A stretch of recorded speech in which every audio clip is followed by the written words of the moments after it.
The Sea-Wolf by Jack London. Chapter 15. There was a deal of cursing and groaning as the men at the bottom of the ladder crawled to their feet. "Somebody strike a light, my thumb's out of joint," said one of the men, Parsons, a swarthy Saturntine man, boat steerer in Standish's boat, in which Harrison was puller. "You'll find it knocking about by the bitts," Leach said, sitting down on the edge of the bunk in which I was concealed. There was a fumbling and a scratching of matches, and the sea lamp flared up, dim and smoky, and in its weird light bare-legged men moved about nursing their bruises and caring for their hurts. Oofty laid hold of Parsons' thumb, pulling it out stoutly and snapping it back into place. I noticed at the same time that the Kanaka's knuckles were laid open clean across and to the bone. He exhibited them, exposing beautiful white teeth in a grin as he did so, and explaining that the wounds had come from striking Wolf Larsen in the mouth.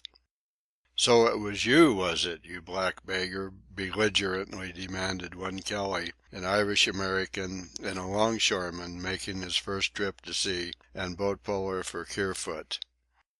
As he made the demand he spat out a mouthful of blood and teeth and shoved his pugnacious face close to Oofty. The Kanaka leaped backward to his bunk to return with a second leap, flourishing a long knife. "Ah, go lay down, you make me tired," Leach interfered. He was evidently, for all his youth and inexperience, cock of the forecastle. "Go on, you Kelly. You leave Oofty alone. How in hell did he know it was you in the dark?" Kelly subsided with some muttering, and the Kanaka flashed his white teeth in a grateful smile. He was a beautiful creature, almost feminine in the pleasing lines of his figure, and there was a softness and dreaminess in his large eyes which seemed to contradict his well-earned reputation for strife and action. "How did he get away?" Johnson asked. He was sitting on the side of his bunk, the whole pose of his figure indicating utter dejection and hopelessness. He was still breathing heavily from the exertion he had made. His shirt had been ripped entirely from him in the struggle, and blood from a gash in the cheek was flowing down his naked chest, marking a red path across his white thigh and dripping to the floor. "Because he is the devil, as I told you before," was Leach's answer. And thereat he was on his feet and raging his disappointment with tears in his eyes. "And not one of you to get a knife," was his unceasing lament. But the rest of the hands had a lively fear of consequences to come, and gave no heed to him. "How'll he know which was which?" Kelly asked, and as he went on he looked murderously about him, unless one of his peaches. "He'll know as soon as ever he claps eyes on us," Parson replied. "One look at you'd be enough." "Tell him the deck flopped out and gouged your teeth out of your jaw," Louis grinned. He was the only man who was not out of his bunk, and he was jubilant in that he possessed no bruises to advertise that he had had a hand in the night's work. "Just wait till he gets a glimpse iv your mugs to-morrow, the gang of ye," he chuckled. "We'll say we thought it was the mate," said one. And another, "I know what I'll say, that I heard a row, jumped out of my bunk, got a jolly good crack on the jaw from my pains, and sailed in myself. Couldn't tell who or what it was in the dark, and just hit out." "And 'twas me you hit, of course," Kelly seconded, his face brightening for the moment.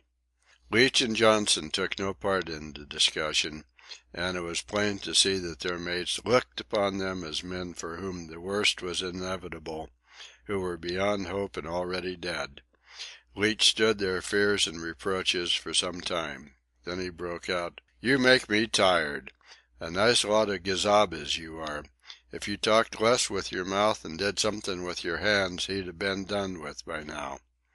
Why couldn't one of you, just one of you, get me a knife when I sung out?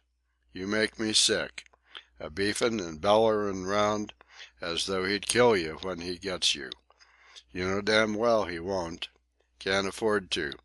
No shipping masters or beachcombers over here, and he wants yer in his business and he wants yer bad. Who's to pull or steer or sail ship if he loses yer? It's me and Johnson have to face the music.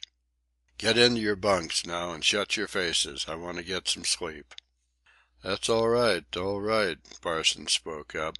"Mebbe he won't do for us, but mark my words, hell'll be an icebox to this ship from now on." All the while I had been apprehensive concerning my own predicament. What would happen to me when these men discovered my presence? I could never fight my way out as Wolf Larsen had done. And at this moment Latimer called down the scuttles, "Hump, the old man wants you." "He ain't down here," Parsons called back.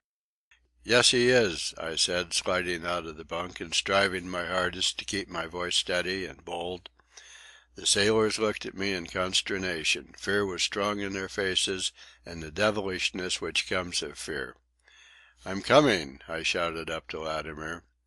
"No, you don't," Kelly cried, stepping between me and the ladder, his right hand shaped into a venerable strangler's clutch. "You damned little sneak, I'll shut your mouth." "Let him go," Leach commanded. "Not on your life," was the angry retort. Leach never changed his position on the edge of the bunk. "Let him go, I say," he repeated, but this time his voice was gritty and metallic. The Irishman wavered. I made to step by him, and he stood aside. When I had gained the ladder I turned to the circle of brutal and malignant faces peering at me through the semi-darkness. A sudden and deep sympathy welled up in me. I remembered the Cockney's way of putting it. How God must have hated them that they should be tortured so. "I have seen and heard nothing, believe me," I said quietly. "I tell yer he's all right," I could hear Leach saying as I went up the ladder. "He don't like the old man no more nor you or me." I found Wolf Larsen in the cabin, stripped and bloody, waiting for me. He greeted me with one of his whimsical smiles. "Come, get to work, Doctor. The signs are favourable for an extensive practice this voyage. I don't know what the Ghost would have been without you, and if I could only cherish such noble sentiments, I would tell you her master is deeply grateful." I knew the run of the simple medicine chest the Ghost carried, and while I was heating water on the cabin stove and getting the things ready for dressing his wounds, he moved about, laughing and chatting, and examining his hurts with a calculating eye. I had never before seen him stripped, and the sight of his body quite took my breath away. It has never been my weakness to exalt the flesh, far from it, but there is enough of the artist in me to appreciate its wonder. I must say that I was fascinated by the perfect lines of Wolf Larsen's figure, and by what I may term the terrible beauty of it. I had noted the men in the forecastle. Powerfully muscled though some of them were, there had been something wrong with all of them, an insufficient development here, an undue development there, a twist or a crook that destroyed symmetry, legs too short or too long, or too much sinew or bone exposed, or too little. Oofty had been the only one whose lines were at all pleasing, while, in so far as they pleased, that far they had been what I should call feminine. But Wolf Larsen was the man type, the masculine and almost a god in his perfectness. As he moved about or raised his arms the great muscles leapt and moved under the satiny skin. I have forgotten to say that the bronze ended with his face. His body, thanks to a Scandinavian stock, was fair as the fairest woman's. I remember his putting his hand up to feel the wound on his head, and my watching the biceps move like a living thing under its white sheath. It was the biceps that had nearly crushed out my life once, that I had seen strike so many killing blows. I could not take my eyes from him. I stood motionless, a roll of antiseptic cotton in my hand unwinding and spilling itself down to the floor. He noticed me, and I became conscious that I was staring at him. "God made you well," I said. "Did he?" he answered. "I have often thought so myself, and wondered why." "Purpose," I began. "Utility," he interrupted. "This body was made for use. These muscles were made to grip and tear and destroy living things that get between me and life. But have you thought of the other living things? They, too, have muscles of one kind or another, made to grip and tear and destroy, and when they come between me and life I outgrip them, outtear them, outdestroy them. Purpose does not explain that. Utility does. "It is not beautiful," I protested. "Life isn't, you mean," he smiled. "Yet you say I was made well. Do you see this?" He braced his legs and feet, pressing the cabin floor with his toes in a clutching sort of way. Knots and ridges and mounds of muscle writhed and bunched under the skin. "Feel them," he commanded. They were as hard as iron. And I observed also that his whole body had unconsciously drawn itself together, tense and alert, that muscles were softly crawling and shaping about the hips, along the back, and across the shoulders, that the arms were slightly lifted, their muscles contracting, the fingers crooking till the hands were like talons, and that even the eyes had changed expression, and into them were coming watchfulness and measurement, and a light none other than of battle. "Stability, equilibrium," he said, relaxing on the instant and sinking his body back into repose. "Feet with which to clutch the ground, legs to stand on and help withstand, while with arms and hands, teeth and nails, I struggle to kill and to be not killed. Purpose, utility is the better word." I did not argue. I had seen the mechanism of the primitive fighting beast, and I was strongly impressed as if I had seen the engines of a great battleship or Atlantic liner. I was surprised, considering the fierce struggle in the forecastle, at the superficiality of his hurts, and I pride myself that I had dressed them dexterously.